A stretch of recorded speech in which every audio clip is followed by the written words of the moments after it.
আজকে আমার বোনকে আমি লাইভে নিয়ে আসলাম। টিকটকার রাইসাকে বিয়ে করেননি কন্টেন্ট ক্রিয়েটর তৌহিদ আফ্রিদি। সোশ্যাল মিডিয়ায় আফ্রিদির বিয়ের যে সকল ছবি কিংবা ভিডিও ছড়িয়ে পড়েছে তা সত্য নয়। এবার ঠিক এমনটাই জানা গেল। তাহলে কোন দিকে আসলে গড়িয়ে যাচ্ছে আফ্রিদির বিয়ের মোড়? সেই প্রশ্নটাই দানা বেঁধেছে ইতিমধ্যেই।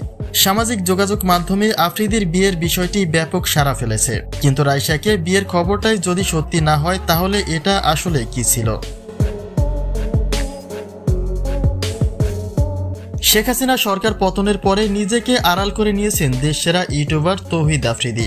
সরকার পতনের ইস্যু থেকে হত্যা মামলার অভিযোগে জড়িয়ে পড়েছেন পিতাপুত্র দুজনেই, যা নিয়ে নানাভাবে আলোচনা সমালোচনার পরে হুট করেই গত মঙ্গলবারে তার বিয়ের কিছু স্থিরচিত্র ব্যাপক সাড়া ফেলে।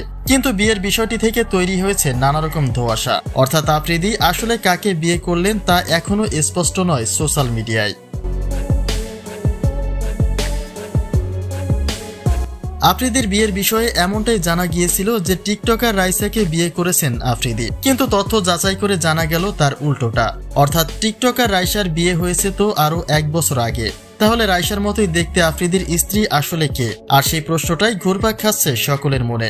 কেউ তো এমনও বলছে যে গোপনে রাইসাকে বিয়ে করেছেন আফ্রিদি, আবার কেউ বলে আফ্রিদিকে বিয়ে করতে বাধ্য করেছে রাইসা। কিন্তু বাস্তব অর্থে আসলে তার কোনোটাই সত্য নয়।